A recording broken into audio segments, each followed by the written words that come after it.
News 18 Bangla, আপনার সঙ্গে আমি প্রীতি শঙ্কর। বাংলাদেশে অশান্তিতে কড়া হাসিনা সরকার। রংপুর, ফেনী সহ একাধিক জেলার পুলিশ সুপার অপসারিত। দোষীদের শাস্তির দাবিতে শাহবাগ স্কোয়ারে পথে নামেন ঢাকা বিশ্ববিদ্যালয়ের পড়ুয়ারা।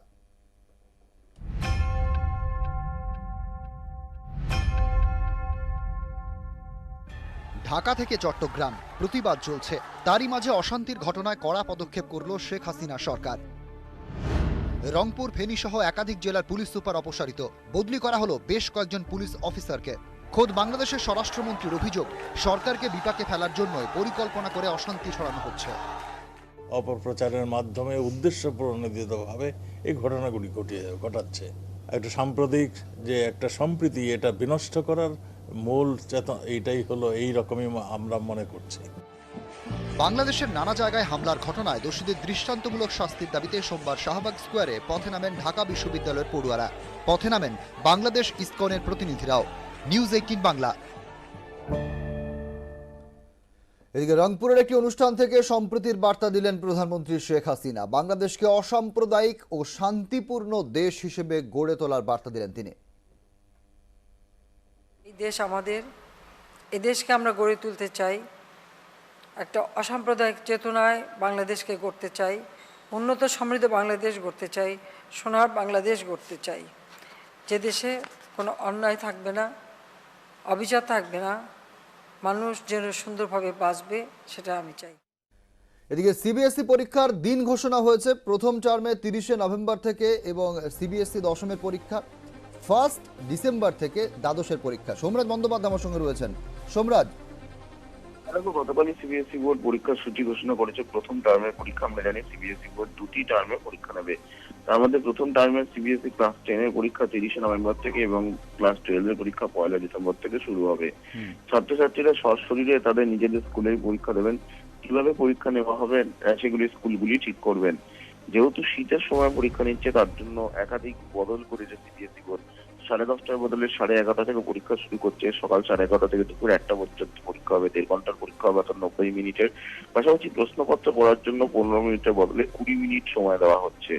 তাছাড়াও সিবিএসই বোর্ড জানিয়েছে যে কিভাবে সশরীরে ছাত্রছাত্রীরা পরীক্ষা দেবেন তা ঠিক করবে স্কুলগুলি সিবিএসই বোর্ডের সঙ্গে কথা বলে।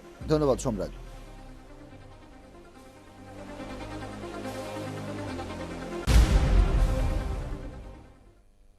পড়ুয়া জুনিয়র ডাক্তারদের বিক্ষোভ। সোমবারও দিনভর রোগী ভোগান্তি আরজিকর হাসপাতালে। পরিষেবা স্বাভাবিক রাখতে নির্দেশ স্বাস্থ্য ভবনের।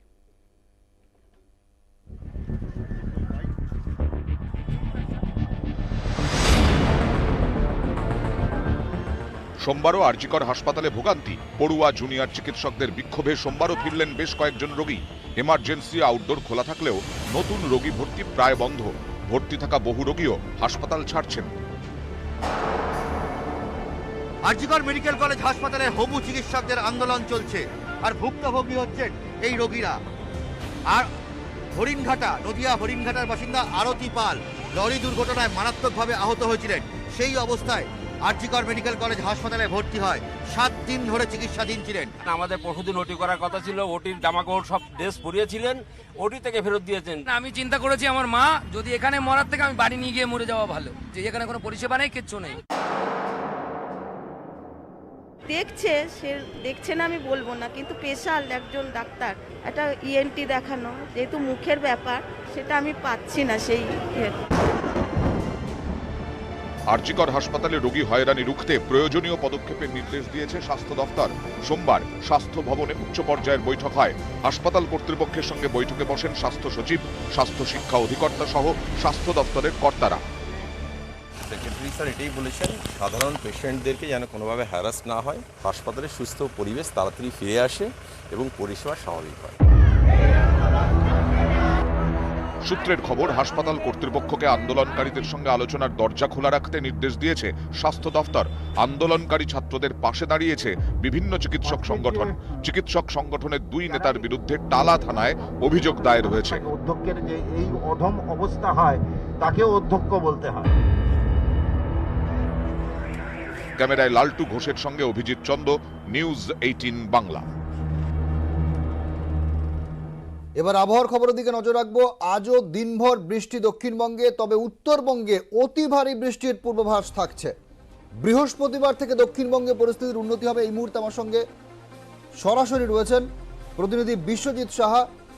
বিশ্বজিৎ, বৃহস্পতিবার থেকে আবহাওয়ার উন্নতি দক্ষিণবঙ্গে, আজও কি সারাদিনই দফায় দফায় বৃষ্টি হবে?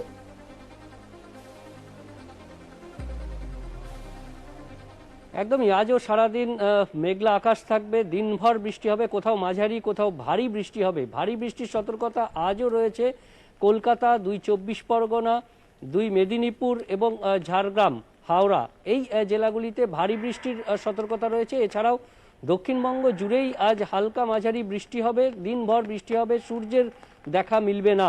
আগামীকাল যদিও সূর্যের দেখা মিলতে পারে, তবে বৃষ্টি চলবে আগামীকালও। বৃহস্পতিবার থেকে দক্ষিণবঙ্গে আবহাওয়ার উন্নতি হতে পারে। এই মুহূর্তে যে নিম্নচাপ, তার অবস্থান গাঙ্গেয় পশ্চিমবঙ্গ ও ঝাড়খণ্ডের উপর রয়েছে এবং এর সঙ্গে পূবালি হাওয়া রয়েছে। এই দুয়ের জেরে আজও উপকূলের জেলাগুলিতে দমকা বাতাস থাকবে এবং বৃষ্টি হবে। অন্যদিকে উত্তরবঙ্গের ক্ষেত্রে আজ থেকে ভারী থেকে অতি ভারী বৃষ্টির সতর্কতা রয়েছে। দার্জিলিং, কালিম্পং এবং আলিপুরদুয়ার, এই 3 জেলাতে কোথাও কোথাও 200 মিলিমিটারের বেশি বৃষ্টি হওয়ার আশঙ্কা রয়েছে। এছাড়াও জলপাইগুড়ি, কোচবিহারেও 200 মিলিমিটার পর্যন্ত বৃষ্টিপাত, মালদা এবং 2 দিনাজপুরেও ভারী বৃষ্টির সতর্কতা রয়েছে। উত্তরবঙ্গ জুড়ে এই প্রবল বৃষ্টিপাত, এর সঙ্গে আবহাওয়াবিদরা মনে করছেন যে এই প্রবল বৃষ্টিপাতের জেরে পাহাড়ে ধস নামতে পারে। এবং একই সঙ্গে জানিয়ে রাখি প্রীতি, যে শুধুমাত্র আমাদের রাজ্য নয়, এই নিম্নচাপ ও পূবালি হাওয়ার প্রভাবে ঝাড়খণ্ড, বিহার এবং আসাম, মেঘালয়ে প্রবল বৃষ্টির সম্ভাবনা। আর তার জেরেই নদীর জলস্তর বাড়বে, জলাধারের জলস্তর বাড়বে, নিচু এলাকায় আরও একবার প্লাবনের আশঙ্কা তৈরি হচ্ছে। ধন্যবাদ বিশ্বজিৎ। একে পূবালি হাওয়া, তার উপর নিম্নচাপ, জোড়া ফলায় বঙ্গে দুর্যোগ, উপকূলে ঝোড়ো হাওয়ার দাপট, বিপর্যয় রুখতে বাড়তি তৎপর প্রশাসন।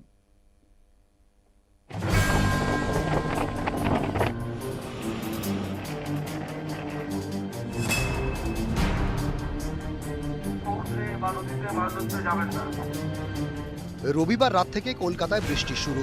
লাগাতার বৃষ্টি দক্ষিণবঙ্গের বিভিন্ন জেলায়। লক্ষ্মী পুজো পর্যন্ত দুর্যোগের পূর্বাভাস।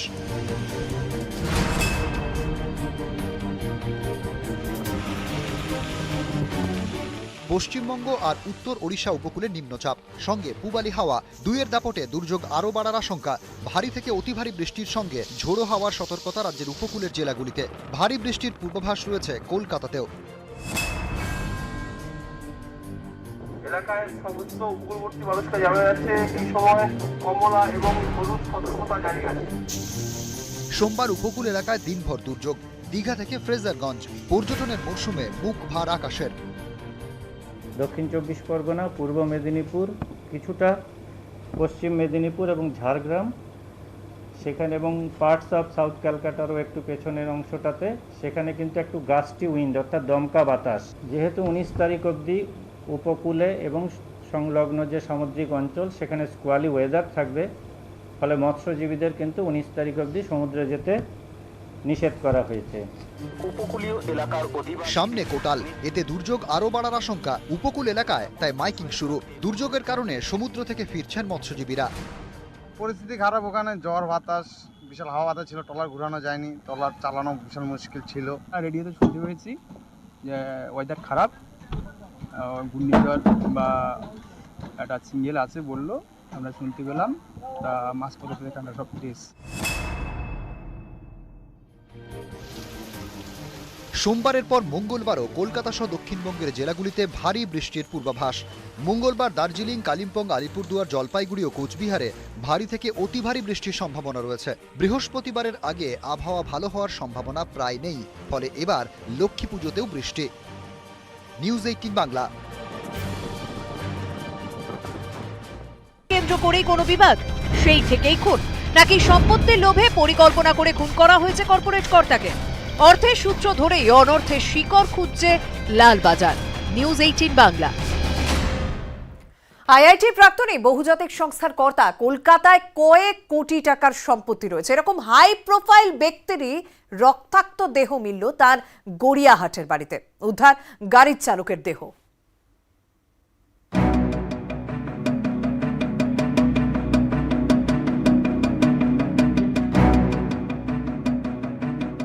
বহুজাতিক সংস্থার কর্তা, কলকাতার অভিজাত এলাকায় বাড়ি, বিরাট আবাসনে ফ্ল্যাট। এহেন সুবীর চাকির রক্তাক্ত দেহই রবিবার রাতে উদ্ধার হলো তার গড়িয়াহাটের বাড়ি থেকে। কিলবার্ন ইঞ্জিনিয়ারিং লিমিটেড নামে একটি সংস্থার ম্যানেজিং ডিরেক্টর সুবীর চাকি।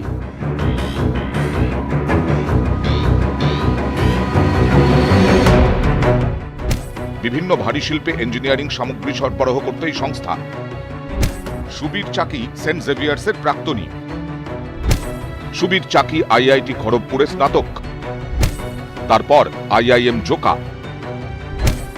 পেশাদার জীবনে একাধিক নামজাদা বহুজাতিক সংস্থার শীর্ষ পদে বসেছেন।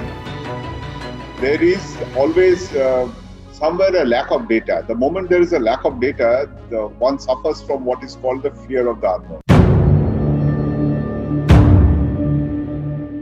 কলকাতার ম্যাঙ্গোলেনে সুবীর চাকির অফিস।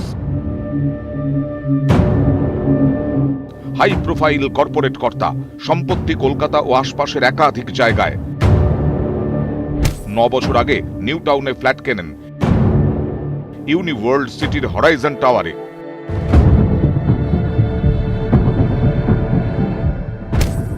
আগে বেশিরভাগ সময় মুম্বাইয়ে থাকতেন সুবীর চাকি। শেষ 2 বছর নিউ টাউনের ফ্ল্যাটে মা ও স্ত্রীর সঙ্গে থাকতেন। কর্পোরেট কর্তার ছেলে থাকেন লন্ডনে, মেয়ে বেঙ্গালুরুতে।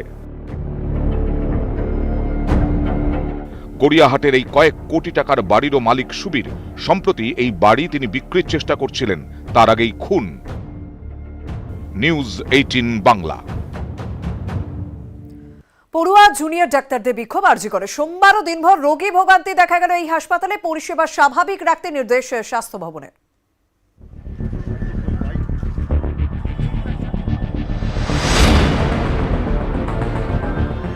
সোমবারও আরজিকর হাসপাতালে ভোগান্তি। পড়ুয়া জুনিয়র চিকিৎসকদের বিক্ষোভে সোমবারও ফিরলেন বেশ কয়েকজন রোগী। এমার্জেন্সি আউটডোর খোলা থাকলেও নতুন রোগী ভর্তি প্রায় বন্ধ। ভর্তি থাকা বহু রোগীও হাসপাতাল ছাড়ছেন। আরজিকর মেডিকেল কলেজ হাসপাতালের হবু চিকিৎসকদের আন্দোলন চলছে, আর ভুক্তভোগী হচ্ছেন এই রোগীরা। আর হরিণঘাটা, নদিয়া হরিণঘাটার বাসিন্দা আরতি পাল লরি দুর্ঘটনায় মারাত্মকভাবে আহত হয়েছিলেন। সেই অবস্থায় আরজিকর মেডিকেল কলেজ হাসপাতালে ভর্তি হয়। 7 দিন ধরে চিকিৎসাধীন ছিলেন। আমাদের পরশুদিন ওটি করার কথা ছিল, ওটির জামাকাপড় সব ড্রেস পরিয়েছিলেন, ওটি থেকে ফেরত দিয়েছেন। আমি চিন্তা করেছি আমার মা যদি এখানে মরার থেকে আমি বাড়ি নিয়ে গিয়ে মরে যাওয়া ভালো, যে এখানে কোনো পরিষেবা নেই, কিচ্ছু নেই। সে দেখছে না আমি বলবো না, কিন্তু স্পেশাল একজন ডাক্তার, একটা ইএনটি দেখানো, যেহেতু মুখের ব্যাপার, সেটা আমি পাচ্ছি না। সেই আরজিকর হাসপাতালে রোগী হয়রানি রুখতে প্রয়োজনীয় পদক্ষেপের নির্দেশ দিয়েছে স্বাস্থ্য দফতর। সোমবার স্বাস্থ্য ভবনে উচ্চ পর্যায়ের বৈঠক হয়। হাসপাতাল কর্তৃপক্ষের সঙ্গে বৈঠকে বসেন স্বাস্থ্য সচিব, স্বাস্থ্য শিক্ষা অধিকর্তা সহ স্বাস্থ্য দফতরের কর্তারা। সেক্রেটারি স্যার এটাই বলেছেন, সাধারণ পেশেন্টদেরকে যেন কোনোভাবে হ্যারাস না হয়, হাসপাতালে সুস্থ পরিবেশ তাড়াতাড়ি ফিরে আসে এবং পরিষেবা স্বাভাবিক হয়। সূত্রের খবর, হাসপাতাল কর্তৃপক্ষকে আন্দোলনকারীদের সঙ্গে আলোচনার দরজা খোলা রাখতে নির্দেশ দিয়েছে স্বাস্থ্য দফতর। আন্দোলনকারী ছাত্রদের পাশে দাঁড়িয়েছে বিভিন্ন চিকিৎসক সংগঠন। চিকিৎসক সংগঠনের 2 নেতার বিরুদ্ধে টালা থানায় অভিযোগ দায়ের হয়েছে। অধ্যক্ষের যে এই অধম অবস্থা হয়, তাকে অধ্যক্ষ বলতে হয়। ক্যামেরায় লালটু ঘোষের সঙ্গে অভিজিৎ চন্দ, নিউজ 18 বাংলা।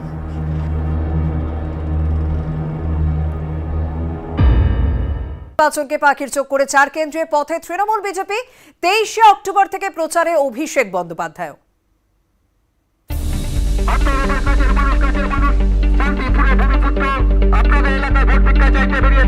এবং 30শে অক্টোবর জব হচ্ছিল ভোট দিয়ে।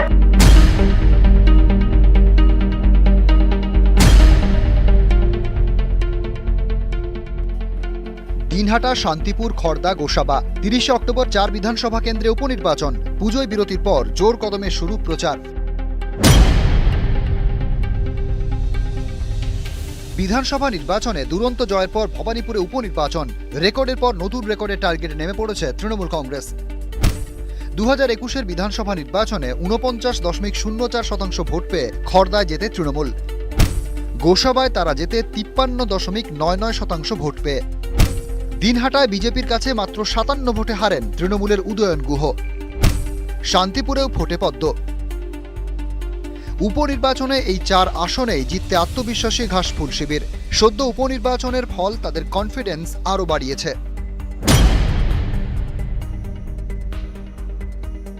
4 কেন্দ্রে প্রচার করবেন তৃণমূলের সর্বভারতীয় সাধারণ সম্পাদক অভিষেক বন্দ্যোপাধ্যায়।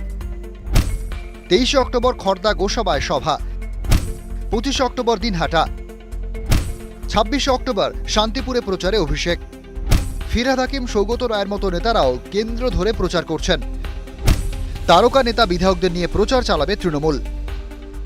আমাদের জাতীয় সাধারণ সম্পাদক অভিষেক বন্দ্যোপাধ্যায় তিনিও এই উপনির্বাচনে প্রচারে অংশ নিচ্ছেন এবং আমরা নিশ্চিত যে আমরা যেমন সম্প্রতি 3-0 গোলে ওদের হারিয়েছি, এবার 4-0 গোলে ওরা আবারও হারবে।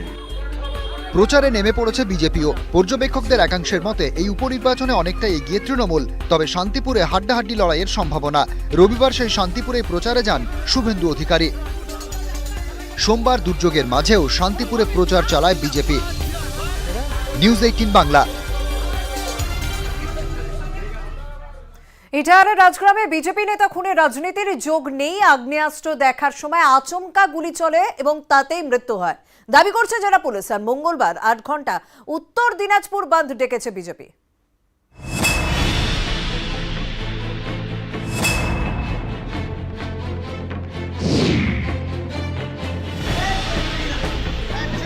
রবিবার রাতে বাড়ি ফিরেও হঠাৎ বেরিয়ে যান উত্তর দিনাজপুরের জেলা বিজেপি যুব মোর্চার সহ সভাপতি মিঠুন ঘোষ। এরপরেই বাড়ির থেকে ঢিলছোড়া দূরত্বে উদ্ধার হয় তার গুলিবিদ্ধ দেহ। মোবাইলে কি আসলো না আসলো, মোবাইলটা এরকম করতে করতে করতে করতে চলে আসলো। ওখানে যাই নিয়ে একটা শব্দ হলো, তৃণমূলগুলা। এটা আমাদের নিশ্চিত ধারণা তৃণমূলের দুষ্কৃতীরা তার কণ্ঠকে রোধ করার জন্য তাকে উদ্দেশ্য প্রণোদিতভাবে আর তাকে হত্যা করেছে। ইটাহার তৃণমূল কংগ্রেস এই ঘটনার সঙ্গে যুক্ত নেই। কেউ বা কাহারা দুষ্কৃতীরা রাতের অন্ধকারে গুলি করেছে, তাদের গোষ্ঠীদ্বন্দ্ব থাকতে পারে।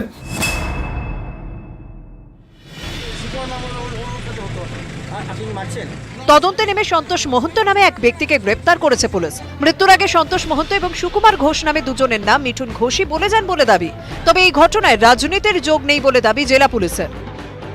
মিঠুনের দুজনকে বাড়ি থেকে একটু দূর দাঁড় করিয়ে তার বাড়ি থেকে দুটো ফায়ার আর্মস নিয়ে এসে ওই দুজনকে দেখানোর সময় সুকুমার ঘোষ হাতে অ্যাক্সিডেন্টাল ফায়ারিং হয়েছে, তার মিঠুনের গুলিটা লাগে ইন দ্য স্টমাক।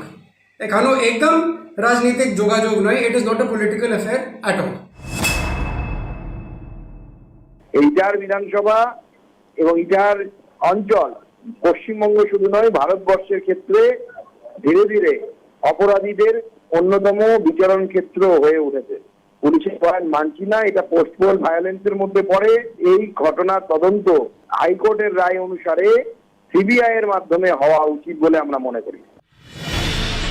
ইটাহার থেকে উত্তম পাল, নিউজ 18 বাংলা। এবং 30-এ যে সমস্ত জায়গায় নির্বাচন রয়েছে তার মধ্যে অন্যতম কোচবিহারের দিনহাটার। ভোটের আগে সেই কোচবিহারের রাজনীতি উত্তপ্ত। দিনহাটায় প্রচারে বেরিয়ে তৃণমূলে বিক্ষোভের মুখে পড়লেন বিজেপি প্রার্থী এবং বিধায়ক। তুঙ্গে জানিয়ে তরজা শুরু হয়ে গিয়েছে।